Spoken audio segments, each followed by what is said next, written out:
नमस्कार दोस्तों, स्वागत है आपका जीके लाइव पाठशाला में।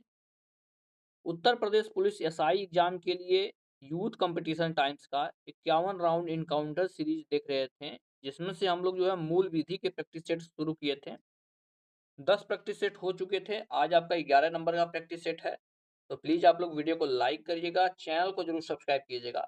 साथ ही साथ जो है इनकाउंटर सीरीज में आपका सामान्य ज्ञान एवं संविधान का भी प्रैक्टिस सेट कवर हो रहा है, तो उसका भी 7-8 प्रैक्टिस सेट हो चुका है, जिसका जो है लिंक आपको डिस्क्रिप्शन बॉक्स में मिल जाएगा, तो वहां से उसे भी आप लोग कवर करेंगे। चलिए शुरुआत करते हैं 11 नंबर प्रैक्टिस सेट का। तो प्लीज जो लोग भी जुड़े हैं वीडियो को लाइक और चैनल को जरूर सब्सक्राइब कीजिएगा। पहला क्वेश्चन दिया गया है, भूमि सुधार के अंतर्गत एक परिवार की अधिकतम जोत कितनी निर्धारित की गई है, यानी एक परिवार के पास कितनी अधिकतम जोत होनी चाहिए। जवाब हो जाएगा आपका ऑप्शन बी, 12.5 एकड़ होनी चाहिए। 12.5 एकड़ से अधिक नहीं होनी चाहिए। वह जो है किसी भी तरह वह दान या विक्रय द्वारा उसे प्राप्त नहीं करेगा, यानी खरीद नहीं सकता। अगला प्रश्न, जनहित याचिका किसके फायदे के लिए दी गई व्यवस्था है। जनहित याचिका जवाब हो जाएगा साधारण जन के हित के लिए दी गई है। ऑप्शन यहां से डी हो जाएगा, साधारण जन के हित के लिए जनहित याचिका दी गई है। तीसरा क्वेश्चन दिया गया है, क्वेश्चन को ध्यान से देखेंगे। दिया गया, भारतीय अदालतों में जनहित याचिका यानी पीआईएल दायर करने के संबंध में निम्नलिखित में से कौन सा कथन सही है। इसका जवाब हो जाएगा ऑप्शन बी, पी और क्यू दोनों सही हैं। पी और क्यू दोनों सही, यानी मुंबई में बैठा एक व्यक्ति मध्य प्रदेश में हो रहे कुल श्रमिकों के शोषण के संबंध में जनहित याचिका दायर कर सकता है। बिल्कुल सही, यानी एक राज्य में कोई आदमी है और दूसरे राज्य में भी वह जनहित याचिका के द्वारा जो है सूचना मांग सकता है।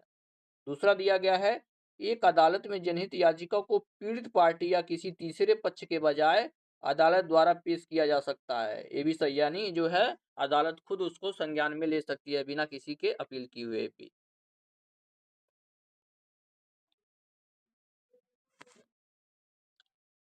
चौथा प्रश्न है, इंटरनेट पर कौन सा एक ऐसा चीज है जो साइबर अपराधियों को अपराध के आरोप में उचित संरक्षण प्रदान करता है। जवाब हो जाएगा, यह जो है एनो एनोनिमिटी होता है, यानी अनामिकता होता है। डी ऑप्शन यहां से आपका सही हो जाएगा। क्यों प्रदान करता है? क्योंकि इसमें हैकरों द्वारा किए गए उन्नत एवं सटीक हमलों के संबंध में ये ज्ञात करना ही कठिन हो जाता है कि हमला अभिकर्ता कौन है, यानी कहां से अपराध किया गया है, इसकी जानकारी ही छुप जाती है। नेक्स्ट क्वेश्चन दिया गया है आपका, साइबर आतंकवाद को सूचना तकनीकी अधिनियम की धारा 66F के अधीन कितनी अवधि के कारावास से दंडित किया जा सकता है। जो साइबर अपराध करता है उसको कितनी कारावास हो सकती है। इसका जवाब हो जाएगा आजीवन कारावास हो सकती है। ए ऑप्शन सही हो जाएगा। कहाँ कितना हो सकता है, आजीवन। और यह जो है सूचना एवं तकनीकी अधिनियम सन 2000 की धारा F में इसका वर्णन किया गया है। छठा प्रश्न दिया गया है, सूचना प्रौद्योगिकी अधिनियम के नियमों या विनियमों के उपबंध में उल्लेखनों के अन्वेषण की शक्ति का वर्णन किस धारा में किया गया है, यानी उसका जो है उल्लंघन कोई करता है तो जो है किस धारा में इसका वर्णन किया गया है। जवाब हो जाएगा धारा 28 में इसका वर्णन किया गया है। बी ऑप्शन से होगा किसमें, धारा 28 में इसका वर्णन किया गया है। सूचना प्रौद्योगिकी संशोधन अधिनियम 2000 राष्ट्रपति द्वारा कब स्वीकृत हुआ था। जवाब हो जाएगा ऑप्शन नंबर सी, यह 5 फरवरी 2009 को हुआ था। राष्ट्रपति की स्वीकृति मिल गई थी इसको। 5 फरवरी 2009 को राष्ट्रपति की स्वीकृति मिल गई थी। नेक्स्ट क्वेश्चन, राष्ट्रीय सुरक्षा अधिनियम को भारत सरकार ने राष्ट्रीय सुरक्षा अध्यादेश के नाम से किस वर्ष जारी किया था। जवाब हो जाएगा 1983 में जारी किया गया था। बी ऑप्शन से होगा 1983। नेक्स्ट क्वेश्चन, जब तक राज्य सरकार इस गिरफ्तारी का अनुमोदन नहीं कर दे तब तक यह गिरफ्तारी कितने दिन से ज्यादा समय तक नहीं हो सकती। किसी की गिरफ्तारी जो है बिना राज्य सरकार के अनुमोदन के कितने दिन की हो सकती है। जवाब हो जाएगा 12 दिनों से अधिक जो है गिरफ्तार नहीं किया जा सकता है राज्य सरकार के अनुमोदन के बिना। ऑप्शन नंबर यहाँ से ए सही हो जाएगा। और यह जो है राष्ट्रीय सुरक्षा अधिनियम 1980 की धारा 3 में इसका वर्णन किया गया है। नेक्स्ट क्वेश्चन, भ्रष्टाचार निवारक अधिनियम की किस धारा के अधीन सेना, नौसेना तथा वायुसेना संबंधी या अन्य विधियों का प्रभावित नहीं होने का उल्लेख किया गया है? जवाब हो जाएगा ऑप्शन नंबर बी, यह जो है धारा 25 में इसका वर्णन किया गया। इसकी धारा में भ्रष्टाचार निवारक अधिनियम 1988 की धारा 25 में इसका वर्णन किया गया है। नेक्स्ट क्वेश्चन, विशेष न्यायाधीश अपराध का विवरण दिन प्रतिदिन के आधार पर करेगा, यह प्रावधान है भ्रष्टाचार निवारक अधिनियम 1988 की किस धारा में इसका प्रावधान किया गया है? इसका जवाब है आपका ऑप्शन बी, धारा 4 क्लॉज 4 में इसका वर्णन किया गया है। बी ऑप्शन यहाँ से सही हो जाएगा। यानी जो है दिन प्रतिदिन के आधार पर इसका जो है विचारण करेगा, यानी डेली इसकी सुनवाई होगी।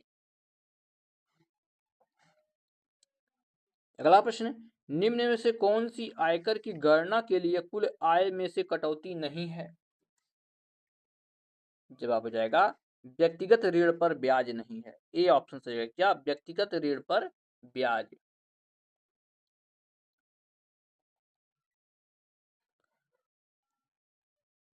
अगला प्रश्न है, आयकर अधिनियम 1961 की किस धारा को आय की शीर्षों तक वर्गीकृत किया जाता है? किस धारा में और किस भाग में है? जवाब हो जाएगा आपका ऑप्शन नंबर यहाँ से बी, जो है धारा 14 के आय को 5 आय शीर्षों के तहत वर्गित किया गया है। ठीक है ना, यहाँ पर 14 भरेंगे, यानी धारा 14 के, माफ कीजिएगा, धारा 14 के जो है, और यहाँ पर हो जाएगा आपका 5। ठीक है ना, वहां पर 5 आय की शीर्षों में वर्गित किया गया है। नेक्स्ट क्वेश्चन, नियम बनाने की समुचित सरकार की शक्ति का प्रावधान सूचना का अधिकार अधिनियम की किस धारा में है? नियम बनाने की समुचित सरकार की शक्ति का प्रावधान सूचना के अधिकार अधिनियम के किस धारा में है? जवाब हो जाएगा यह जो है धारा 27 में है। बी ऑप्शन हो जाएगा, किसमें है? धारा 27 में इसका वर्णन जो है किया गया है।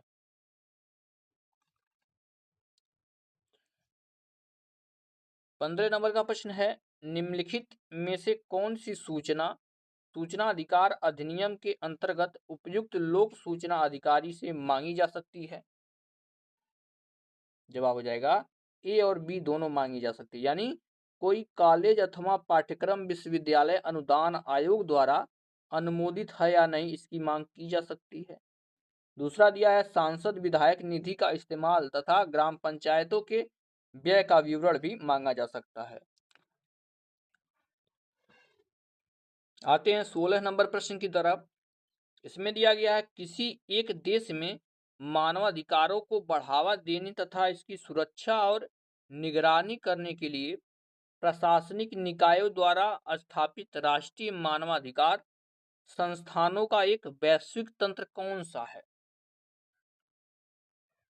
जवाब हो जाएगा यह जो है राष्ट्रीय मानवाधिकार संस्थाओं के लिए वैश्विक गठबंधन एक बना है, तो यह जो है इसका वैश्विक तंत्र है। ए ऑप्शन आपका सही होगा।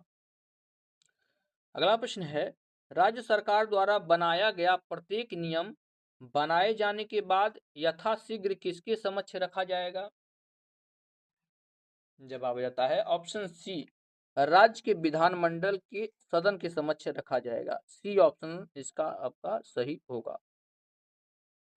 और यह जो है मानव अधिकार संरक्षण अधिनियम 1993 की धारा 41 में इसका वर्णन किया गया है। अगला प्रश्न, राष्ट्रीय मानवाधिकार आयोग के समक्ष प्रत्येक कार्यवाही को भारतीय दंड संहिता 1860 की धारा 193 और 228 के अर्थ में तथा धारा 196 के लिए कैसी कार्रवाई समझा जाएगा? जवाब हो जाएगा इसे जो है न्यायिक कार्रवाई समझी जाएगी। ये ऑप्शन सही होगा, न्यायिक कार्रवाई। अगला प्रश्न, मानव अधिकार न्यायालय को परिभाषित किया गया है, किसमें परिभाषित किया गया, किस धारा में किया गया है? जवाब हो जाएगा धारा 2E में इसका वर्णन किया गया है। अगला प्रश्न है 1970 के दशक में मौन घाटी परियोजना एक प्रमुख पर्यावरण बनाम विकास विवाद बन गई थी। यह मुद्दा एक बांध के निर्माण को लेकर था। इसका प्रतिकूल असर किस राज्य के उष्णकटिबंधीय वन क्षेत्र के बड़े क्षेत्र पर पड़ने वाला था? इसका जवाब हो जाता है ऑप्शन बी, यह जो है केरल राज्य में था। बी ऑप्शन सही है, केरल। नेक्स्ट क्वेश्चन, व्याघ्र और अन्य संकटापन्न प्रजाति अपराध नियंत्रण ब्यूरो का पदेन निदेशक कौन होता है? तो यह जो है वन्य जीव संरक्षण निदेशक होता है। डी ऑप्शन हो जाएगा। कौन? वन्य जीव संरक्षण निदेशक।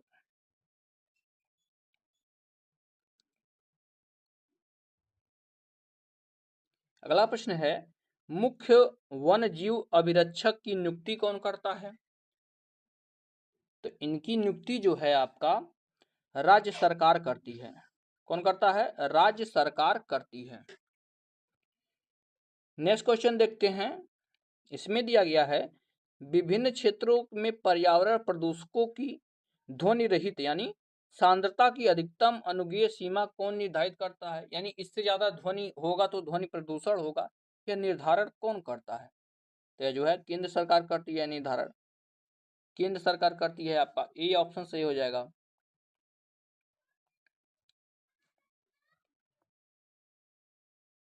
नेक्स्ट क्वेश्चन, पर्यावरण संरक्षण और उसके गुणवत्ता में सुधार, प्रदूषक निवारण और उपशमन के उपाय करने की शक्ति किसे प्राप्त है? तो यह जो है केंद्र सरकार को प्राप्त है। बी ऑप्शन सही है, केंद्र सरकार को प्राप्त है। नेक्स्ट क्वेश्चन, सत्य कथन चुनना है। इनमें से कौन सा कथन सत्य है? 25वां प्रश्न है। जवाब हो जाएगा आपका उपरोक्त सभी कथन सत्य हैं। डी ऑप्शन है, यानी लाल बत्ती रुकने का संकेत देती है, बिल्कुल सही है। हरी बत्ती चलने को निर्धारित करती है, सही है। और पीली बत्ती चलने के लिए तैयार हो जाओ, इसके लिए जो है निर्देशित करती है। तो ये भी सही है। तो हो जाएगा ऑप्शन डी, सभी के सभी कथन सही है।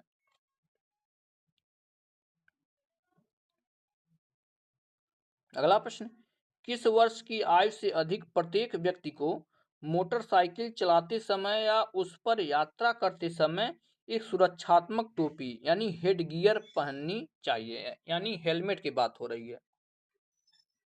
जवाब हो जाएगा आपका ऑप्शन नंबर यहाँ से डी, 4 वर्ष।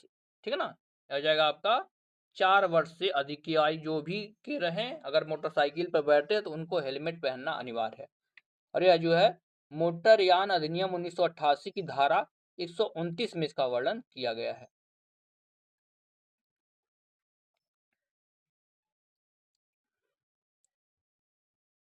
नेक्स्ट क्वेश्चन दिया गया है मोटरयान अधिनियम 1988 की धारा 2A के क्लॉज 2 के तहत ई कार्ट या ई रिक्शा शब्द का अर्थ क्या है जो विद्युत शक्ति वाला विशेष प्रयोजन बैटरी युक्त जो है यान होता है? यानी ई रिक्शा किसे कहते हैं, यह पूछा गया है। इसका जवाब हो जाएगा ऑप्शन बी, अधिकतम 400 वाट की होनी चाहिए। बी ऑप्शन सही है, क्या? अधिकतम 400 वाट की होनी चाहिए। अगला प्रश्न, कोई भी लोक सेवक जो अनुसूचित जाति या अनुसूचित जनजाति का सदस्य नहीं है, इस अधिनियम के अधीन अपने कर्तव्य पालन की उपेक्षा करता है, उसे कितना दंड दिया जा सकता है? इसका जवाब हो जाएगा ऑप्शन नंबर सी, उसे जो है 6 माह से 1 वर्ष के जो है अवधि तक का कारावास हो सकता है। यहां से आपका सी ऑप्शन सही होगा। अगला प्रश्न, किशोर न्याय यानी बालकों की देखरेख और संरक्षण अधिनियम 2015 की किस धारा में शारीरिक दंड परिभाषित है? इसका जवाब बनता है आपका ऑप्शन नंबर यहां से बी, धारा 2 के क्लॉज 24 में इसका वर्णन जो है किया गया है।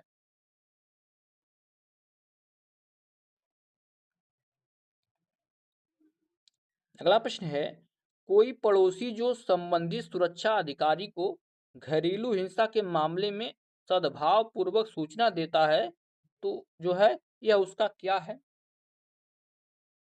जवाब हो जाएगा यह जो है उसका कोई दायित्व नहीं है। ठीक है ना, यहाँ पे आपका डी ऑप्शन सही है, कोई दायित्व नहीं है।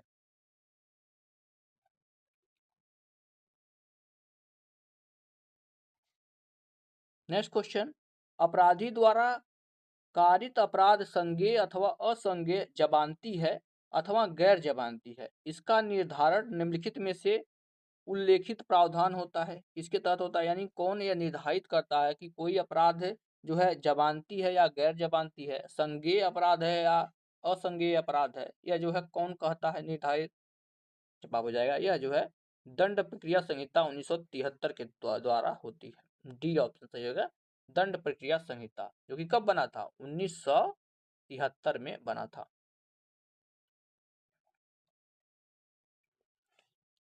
अगला प्रश्न, दंड प्रक्रिया संहिता की धारा 154 के अधीन प्रथम सूचना रिपोर्ट दी जा सकती है, किसको दी जा सकती है। जवाब हो जाएगा केवल संज्ञेय अपराध के संबंध में दी जा सकती है। सी ऑप्शन सही है कि केवल संज्ञेय अपराध के संबंध में यह दी जा सकती है।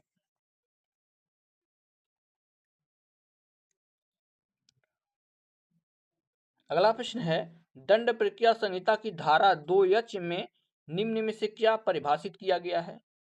2H में जवाब हो जाता है आपका ऑप्शन ए, इसमें जो है अन्वेषण किया गया है। ठीक है ना, ए ऑप्शन से जो है क्या किया गया है, अन्वेषण किया गया है।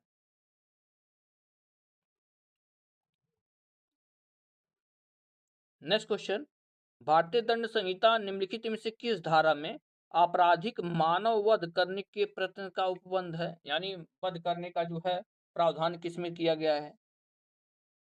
जवाब होता है आपका ऑप्शन नंबर यहाँ से डी, धारा 308 में किया गया है, यानी किसी की हत्या करने के प्रयास से संबंधित है। नेक्स्ट क्वेश्चन, निम्न प्रावधानों में से किसमें व्यक्तिगत शारीरिक प्रतिरक्षा का विस्तार मृत्यु को छोड़कर अन्य कोई भी हानि करने तक होता है। जवाब हो जाएगा यह जो है धारा 101 में इसका वर्णन किया गया है, धारा 101 में। अगला प्रश्न, संश्रय क्या है, संश्रय का वर्णन किस धारा में किया गया है, यह पूछा गया है।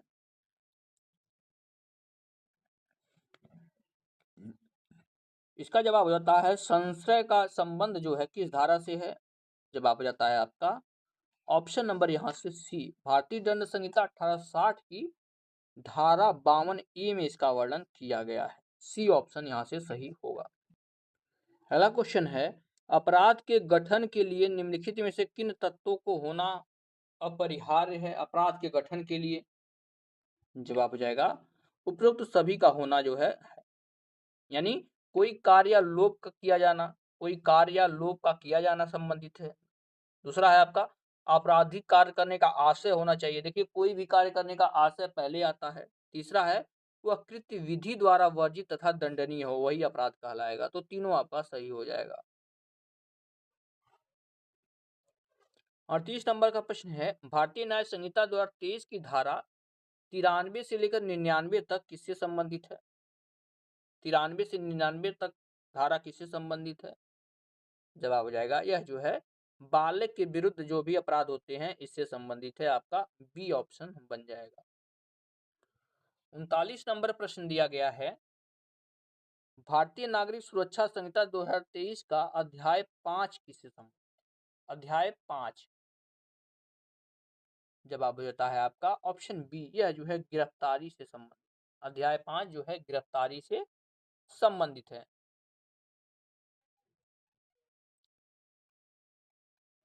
और इस प्रश्न सेट का लास्ट क्वेश्चन है, भारतीय साक्ष्य अधिनियम 2023 में न्यायालय को परिभाषित किया गया है, इस धारा में जो है न्यायालय के बारे में वर्णन किया गया है, पूछा गया है।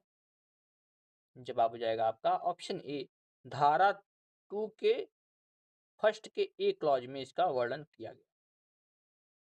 तो इस तरह से हमने जो है 11 नंबर का प्रैक्टिस सेट पूरा कर लिया है। अगर ये वीडियो पसंद आई हो तो आप लोग लाइक जरूर करिएगा और चैनल को जरूर सब्सक्राइब कीजिएगा। मिलते हैं नेक्स्ट लेक्चर में, तब तक के लिए धन्यवाद।